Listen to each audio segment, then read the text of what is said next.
Hello, we're the PeaceCrafter group. I'm Jeremy, Isaac, Reed, Tessa, and Matt are going to be presenting on PeaceCrafter, and we would like to thank PeaceCrafter for giving us the awesome opportunity to work with them closely. So here is our table of contents that you can follow along, so from background situation all the way to the appendix.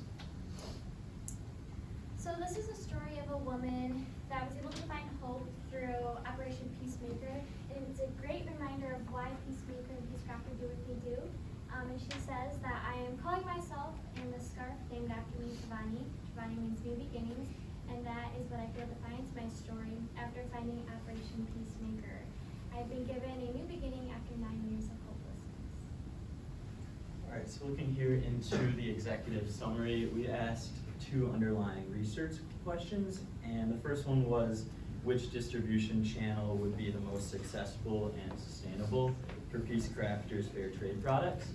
And then secondly, we asked how can PeaceCrafter differentiate themselves while catering to a specific target of consumers in the United States. So through that, we found a couple of things. First off is that smaller boutiques and e-commerce is a more viable option than wholesale. And secondly, the target market most compatible with fair trade products include individuals who are passionate about social justice and equality, which is crucial for the product design.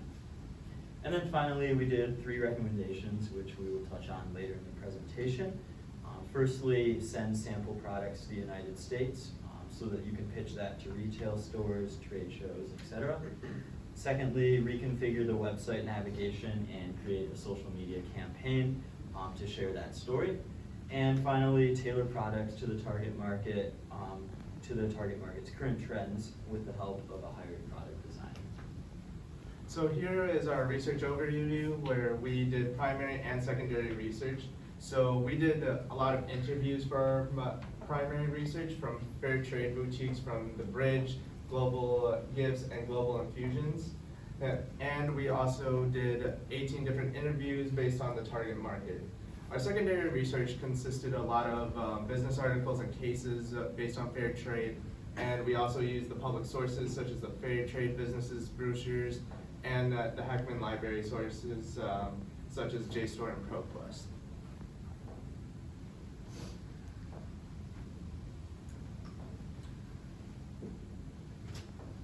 So for our first research finding, smaller boutiques and e-commerce business models are more viable than wholesale. So here is our PeaceCrafter's unique position among like other U.S. fair trade companies. So as you can see here, PeaceCrafter does have very high quality, but is low in quantity. So we're trying to make it more viable to compete with other high quantity and high quality markets. So wholesalers dictate selling prices. Their goal is to sell bulk items at a lower price in order to provide fair value. An example would be Costco or Sam's Club. They require products nationwide. Shipping from India to the US will cost 2 to 3 times more than the cost of making the products. The lower prices of wholesalers could cut significantly into profits made on PeaceCrafter products. Retail stores such as The Bridge, Global Gifts, Global Infusion, they're able to charge whatever they want, which would mean more profit and proceeds towards My Choices Foundation. And they're also less demanding in terms of volume required. So looking here, we try to compare what the profit that they could have out of wholesaler versus their standard MRSP, which we got this data from Archana. And so we looked here into the top 4 most popular products, and that was based off of the target interviews and what people enjoyed the most. So this first column here is the product cost. That's what it costs for them to make that product. And then here is what they're selling at MRSP. And this is a 60% markup.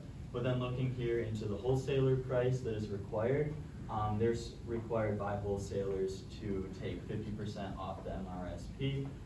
So then kind of looking there, we see that they wouldn't be able to sustain a large enough profit to be viable in the wholesale market. And yeah, so they would only be getting about 20% markup off of the wholesale price. So as you can see, small boutiques are definitely gonna be a lot better distribution channels than others. So small boutiques offer the strengths of the target market and the available of increased awareness. Its weakness, however, is that it's gonna be very small volume, limited market locations, and etc. The threats is that there's gonna be a lot of similar products from other different distributions. But the opportunity is that once going into a small boutique though, it will pass through word of mouth and there will be a bunch of influencers. E-commerce, on the other hand, your very strengths are gonna be like very convenient, like you'll be able to store it, sell it. But the weaknesses is that there's gonna be a lot of fees based on, depending on the amount you have. And it's definitely, the products are not gonna be in person, so your customers are only gonna be looking at the image instead of like feeling it like it would be in a small boutique. The threats is that there's gonna be also many other small boutiques as well, or a lot of platforms, and but the opportunities will be like the reduction cost for market entry. Wholesaler, on the other hand, like their strengths are like it's exposed nationwide, so it would be very viable. But the weaknesses is that you're gonna be having low profit margins, and it needs a high quality or high quantity in order for it to be refilled every time. The threats is that it needs a lot of regulations and labor safety aspects, and the opportunity is that you can expand on it. So PeaceCrafter has upwards of 9,000 items in stock. They're not sure they'll be able to maintain that level of production and inventory once their current stock wanes, which would make wholesale unrealistic. Retail stores and fair trade boutiques work with multiple operations that are similar to the PeaceCrafter project, but have more flexibility in terms of selling price and value. Alright, so taking a look at the target market most compatible with fair trade includes individuals passionate about social justice and equality, which is crucial for product design and an e-commerce business model. So PeaceCrafter's target market is generally millennials. So based on our 2 interviews we did with the Bridge and Global Gifts, we found that the target market also differs depending on the location of the boutique. So at the Bridge, the target market is 30-year-old women, and they prefer types of products such as jewelry. And at Global Gifts, it is different, and their target market is millennials who prefer products that are backed by a story. Overall, from our secondary research, we found that the target market for fair trade is generally millennials. So the millennial target market engages with social responsibility. So again, to reiterate, the Bridge, their customers are older Dutch women over the age of 30, and this again shows how the target market changes on location. And then, and Global Gifts customers are the younger generation, meaning millennials, who are more socially concerned. And some research shows that in the past 12 months, 2/3 of purchased products were associated with a cause, and millennials are universally more engaged in corporate social responsibility efforts, with 85% likely to switch brands that are associated with the cause. So here are 3 excerpts from our interviews that related well to the common characteristics of the millennial target market. And so the first interviewee on the left here says that I've been a longtime supporter of Parker Clay and their mission to rescue and employ trafficked women in Ethiopia. And I want the story behind each product to know that it's heard and valued. So she's supporting Parker Clay because of its story, its mission, and spreading awareness. So she's wanting to be engaged. The second interviewee just gave us advice to show that we have a unique and affordable option that takes into account every aspect of the production, from the artisan hands and to making the item to the stewardship of the land that is growing the coffee beans, are really just sharing the unique story of whatever product it may be that you are making. And then lastly, this interviewee says that I like unique and handmade statement pieces, so that way more people would make comments on the product, and then I can share the story with them. So taking a look at these numbers came from our 18 interviews, and it is the average willingness to pay for the top 3 fair trade products. So if we take a look, PeaceCrafter product price for scarves is $25, and the willingness to pay is a little lower, but in the same ballpark at $22.50. And then a bag, which was really surprising, the willingness to pay is around $27, and PeaceCrafter is only charging $13.50. And then the pillowcase is around the ballpark at $19.79, and PeaceCrafter is charging $17.50. So then looking here, we see that stories are a really good connection to PeaceCrafter's product to the target market. And then a reminder here, the target market is generally millennial-aged women who are concerned with social responsibility. So to try and help push their product a little bit more, they could partner with organizations who are working for good in the world. And then they can display women's unique story on the product tag. As we see here, this is from a couple of the places we went to, like Global Gifts and The Bridge. On them, they have a story here that tells a little bit about the product, where it came from, and we could even recommend telling the woman's story on that tag to make it a little bit more personal. So yeah, that creates a strong connection between the target market and PeaceCrafter's products. So upon researching the specific target market for PeaceCrafter, we found that social media is used as a communication tool for millennials. And the woman that we had an opportunity to interview at Global Gifts here in Grand Rapids expressed how important technology is to the traffic that she receives to the store. And she said that the internet provides a platform for users to engage in what they're passionate about, and then they look at their phones to learn about these things and then engage with it. And now that technology has become so advanced over time, there are several social media platforms in which users engage with. So for example, Facebook has 2 billion monthly active users, so does YouTube, and Instagram has 1 billion, and Twitter has 330 million monthly active users. And the millennial generation is the generation that is tech savvy and is constantly plugged in, so 86% of smartphone users engage with social media platforms, and then their characteristics of that generation shows that they're willing to take on challenges and then to participate in meaningful work, especially over these platforms that they have access to today. In fact, 73% of online millennials say that the internet has created a positive impact on society, and through technology, 3/4 agree that virtual sharing is important for remote collaboration. So the internet provides very important platforms to connect globally. The internet is a very effective tool to connect multiple worlds if it's used correctly.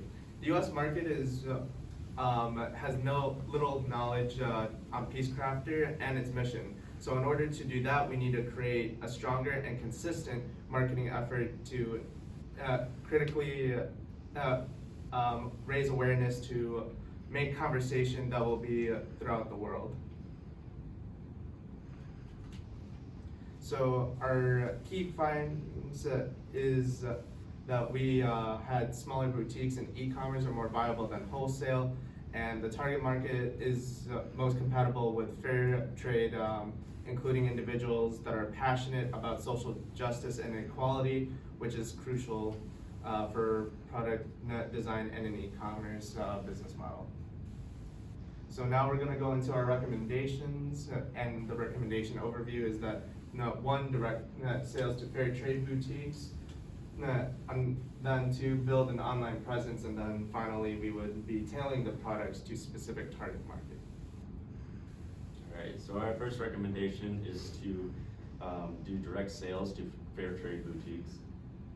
So from our interview with The Bridge, she told us that people would come in with product samples in order to convince them to sell the products. She also told us that loyalty played a major role in boutique sales and emphasized if an organization can be consistent and reliable, they won't buy from anyone else. And in order to have these good relations and be able to physically show the products to the boutique, we recommend using a sales rep or volunteer to show the products and the stories behind those products. So we recommend using the already existing brochure Global Gifts said that our main objective is to partner with organizations who are working for good in the world. I am not interested in just running a gift shop. So a brochure will give a nice overview of the products and stories related to PeaceCrafter. And the brochure should include background of the organization, the impact of the products, stories of the women, which is the main part, and the products and prices along with pictures and the contact information.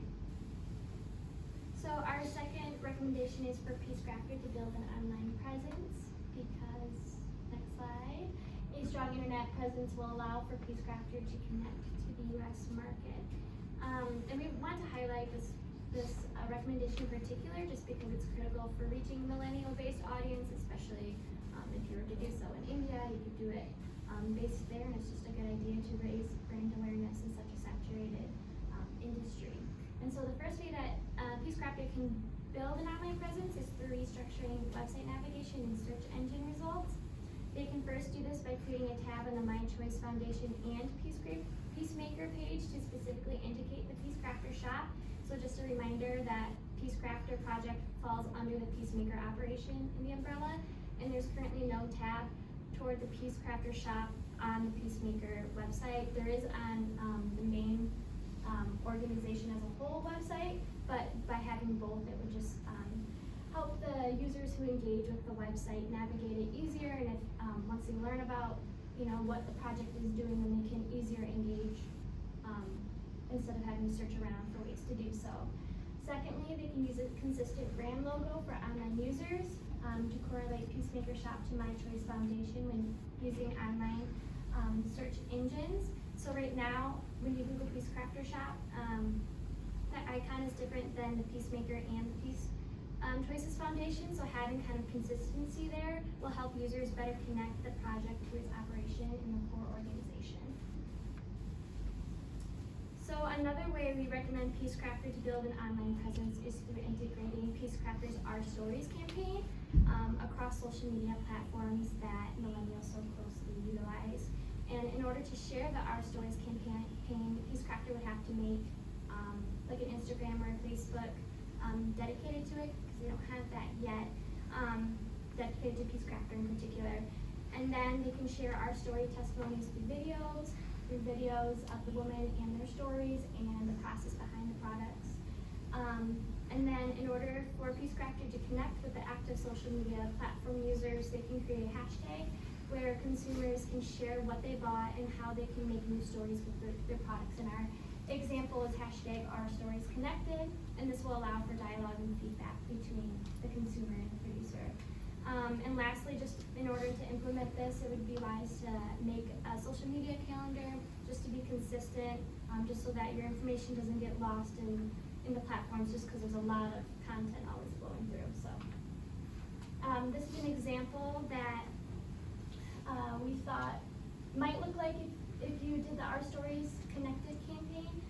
So talking about Shivani again, in the beginning, she could make a post about like her story and how she found hope through Peacemaker, and then somebody who maybe buys a scarf that relates to this story could say something like, Shivani, thank you for sharing your story. It is beautiful and I'm deeply moved, and you've encouraged me to leave a workplace that has treated me poorly. I'm going to wear this scarf for my interview tomorrow. Thank you, Our Stories Connected.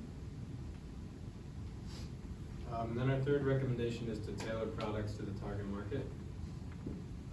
Joanna at Global Infusion mentioned that many of the organizations now have designers on the regular teams that follow trends in North America and use those trends to look ahead and help design pieces that are more refined, still using traditional skills and techniques, but catering to styles of the West.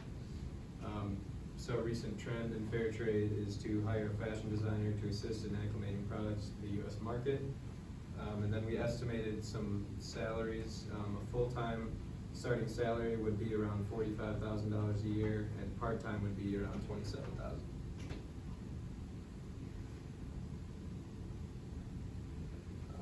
So using a fashion designer, we want to tailor the products towards trends specified to the certain target market. And again, the target market depends on the location of the boutique. So With an online presence, the trends should be directed towards millennials since that is the main target market. And the product should focus on the story since millennials are more passionate about social justice issues. And this can be achieved by creating tags for the items that give the testimony of the person who made it and their background. So the summary of our recommendations is to send samples to the U.S. to pitch to retail stores, trade shows, and the very works and likes.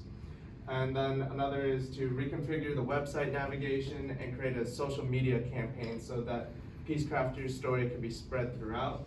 And finally is to tailor the products to target market with the current trends with the help of a hired product designer. And so we just wanted to leave you with some advice from the woman that we mentioned throughout this presentation. And she says that I want to tell every person reading my story to take courage, and to Lulu that word is Darien. And I may cry when telling my story, but they are tears of joy. So we just wanted to thank PeaceCrafter for the opportunity to study them this semester and to provide some recommendations and analysis based on our findings. And at this point, we'll open the floor to any questions.